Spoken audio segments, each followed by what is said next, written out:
Profit and loss का part 4T। जो भी प्रॉब्लम अब आ रहा है ये सब एकदम टू इजी, ज़रूरत से ज़्यादा हल्का हो गया है, इतना बतला दिए हैं। अब इसी प्रॉब्लम में देखो, पाटिल किसी वस्तु को 4% लाभ कमाकर उपभोक्ता शरत को बेचता है। शरत फिर उस वस्तु को हंसपाल को 5% के लाभ से बेचता है। यदि हंसपाल ने वह वस्तु 273 रुपया में खरीदी तो बताइए पाटिल ने वह वस्तु कितने में खरीदी थी।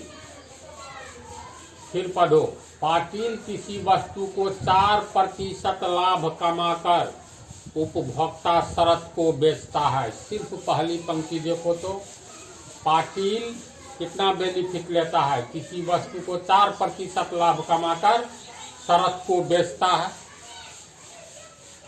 तो कितना में खरीदा था उस पर न 4% लाभ कमाएगा। तो मान लो पाटिल किसी वस्तु को X रुपया में खरीदता है और 4% लाभ कमाकर उपभोक्ता शरत को बेचता है। समझा?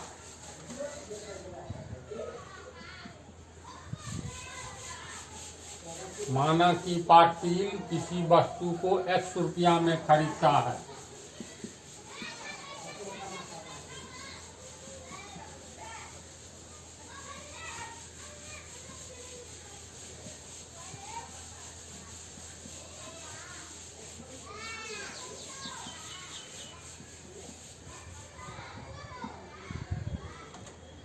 समझ गया?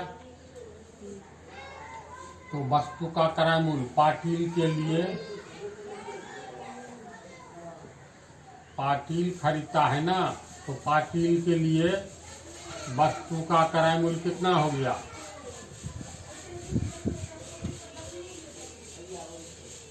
पाटिल के लिए वस्तु का क्रय मूल्य X रुपया। 4% लाभ कमाकर उपभोक्ता शरत को बेचता है। तो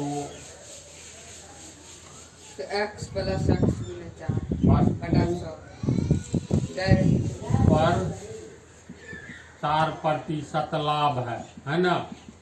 इसीलिए वस्तु का विक्रय मूल्य बराबर क्रय मूल्य जोड़ लाभ होगा। क्रय मूल्य कितना है वस्तु का?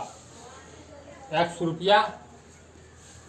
X रुपया पर कितना 4% लाभ है, तो सीधे X का 4% जोड़ दोगे तो X प्लस X गुने 4/100 कट करके हो गया 25।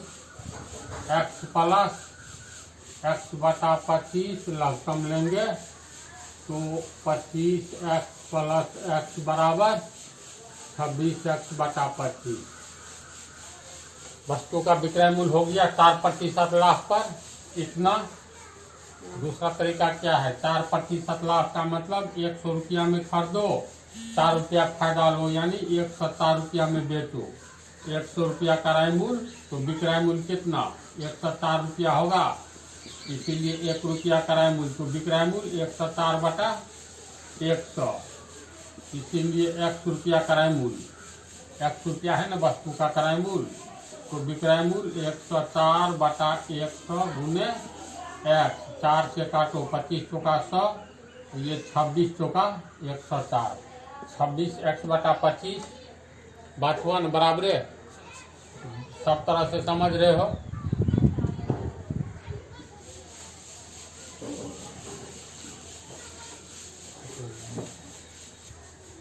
अतः ये बेचा तो खरीदा किसने? शरत ने। शरत को बेचता है, यानी पाटिल खरीदा X रुपया में, बेचा 26X/25 रुपया में। तो किसको बेचा? तो क्वेश्चन में है शरत को बेचा। तो पाटिल ने वस्तु को 26X/25 रुपया में बेचा, शरत को दिया। तो शरत के लिए ये खरीदने वाला दाम हो गया, पाटिल के लिए बेचने वाला। पाटिल के लिए वस्तु का विक्रय मूल्य हुआ और शरत के लिए ये क्रय मूल्य हो गया। समझ रहे हैं ना? किसके लिए क्रय मूल्य, किसके लिए विक्रय मूल्य होगा। अतः शरत के लिए का क्रय मूल्य, उसके लिए तो क्रय मूल्य हो गया 26x बटा 25 रुपया। सर उसके लिए विक्रय मूल्य हो जाएगा। हाँ, विक्रय मूल्य हो गया पाटिल के लिए, पाटिल बेचा है ना। फिर आगे वाली पंक्ति में देखो, शरत फिर उस वस्तु को हंसपाल को 5% के लाभ से बेचता है। ये शरत को इतना में खरीदा वस्तु को, ये क्या कहता है 5% लाभ लेकर के हंसपाल को ये वस्तु बेच देता है। पुनः शरत 5% लाभ पर वस्तु बेचता है, यही ना। यानी 100 रुपया, 100 में 5 रुपया लाभ लेता है, यानी 100 रुपया क्रय मूल्य है, तो 5 रुपया लाभ लेकर 100 जोड़ 5 105 रुपया में बेचता है, यानी 100 रुपया क्रय मूल्य। तो विक्रय मूल्य कितना हो गया, विक्रय मूल्य हो जाएगा आपको शरत 5%, अभी 26x बटा 25 प्लस 26x। तुम्हारा ध्यान कहाँ रहता है, हम लिख रहे हैं। हाँ तो 105 रुपया तो बोलो ना, 5% लाभ का मतलब 100 में खरीदो 105 में बेचो। 100 हो गया क्रय मूल्य, तो विक्रय मूल्य 105 रुपया, इसीलिए 1 रुपया क्रय मूल्य, तो विक्रय मूल्य 105 बटा 100 रुपया। शरत कितना में खरीदता है, शरत का क्रय मूल्य 26x बटा 25, इसीलिए 26x बटा 25 रुपया क्रय मूल्य है शरत के लिए। तो 5% लाभ लेगा तो इसका विक्रय मूल्य कितना होगा, इतना क्रय मूल्य है, तो विक्रय मूल्य 105 बटा 100 गुने 26x बटा 25, कितना रुपया होगा। हाँ समझा, कट भी रहा है तो कट रहा है। 5 से काटो 21 पंचे 105, ये 20 हो गया,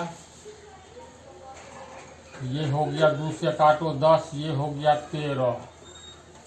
अब देखो 21 गुने 13x, यानी 21 गुने 13x बटा 10 गुने 25, यानी 250।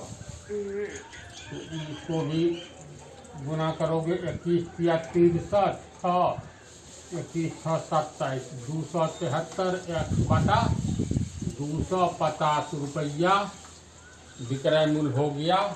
कब, किसके लिए, शरत 5% लाभ पर वस्तु को बेचता है, यानी खरीदता है 26 बटा 25 रुपया में, तो बेचता है इतना में। क्लियर है, चलो इसको उतारो। अब देखो, शरत 5% लाभ पर वस्तु को बेचता है, किसको देता है, हंसपाल को देता है ना, लिखा है शरत फिर उस वस्तु को हंसपाल को 5% के लाभ पर बेचता है। हंसपाल का क्रय मूल्य है। तो हंसपाल खरीदा तो शरत बेचा, शरत बेचा 273x बटा 250 रुपया में हंसपाल को, तो इसका मतलब हंसपाल इतना में खरीदा, तो हंसपाल के लिए वस्तु का ये क्रय मूल्य हुआ। हाँ, और परसेंट से हो जाएगा इतना। हाँ।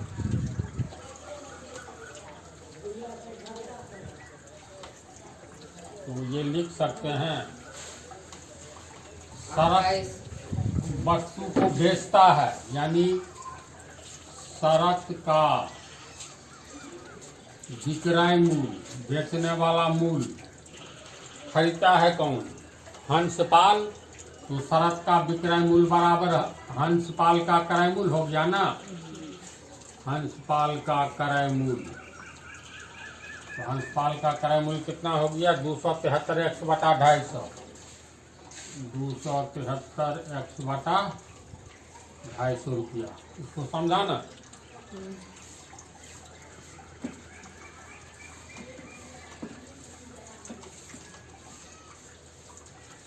इसलिए हंसपाल का क्रय मूल्य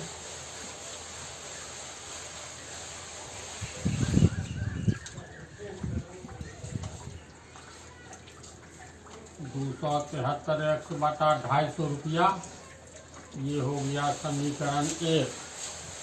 इसमें फिर देखो दिया हुआ है, यदि हंसपाल ने वह वस्तु 273 रुपया में खरीदी तो बताइए पाटिल ने वह वस्तु कितने में खरीदी थी। हंसपाल का क्रय मूल्य निकला है हम लोगों को इतना, प्रश्न में दिया है हंसपाल ने वह वस्तु 273 रुपया में खरीदी, तो प्रश्न के अनुसार हंसपाल का क्रय मूल्य 273 रुपया हुआ।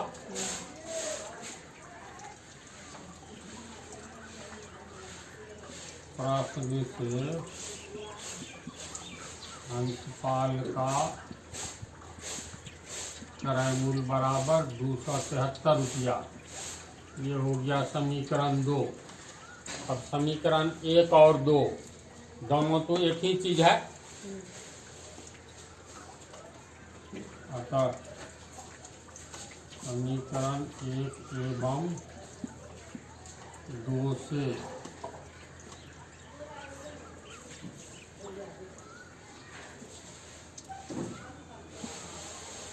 देखो इतना बराबरी इतना, ये इक्वेशन है, और x बराबर ये तिरछा गुना होगा 273 गुने 250। 273 नीचे आ जाएगा, 273 कट गया बराबर 250। इसलिए x बराबर 250 रुपया। x हम लोग किसको माने थे? पाटिल के लिए वस्तु का क्रय मूल्य। इसमें पूछता है पाटिल ने वह वस्तु कितने की खरीदी थी, तो 100 रुपया माने थे, यानी 250 में खरीदी थी। इसको समझा जी? 250 रुपया आंसर है ना? इतना उतार लो। अब तुमको समझो ये अंतिम दौर में प्रॉफिट एंड लॉस चल रहा है, तो अंतिम दौर के हिसाब सब में भी कोई दम नहीं रहा, सब समझ रहे हो ना? तो इसको उतार लो और अगले पार्ट में पढ़ना।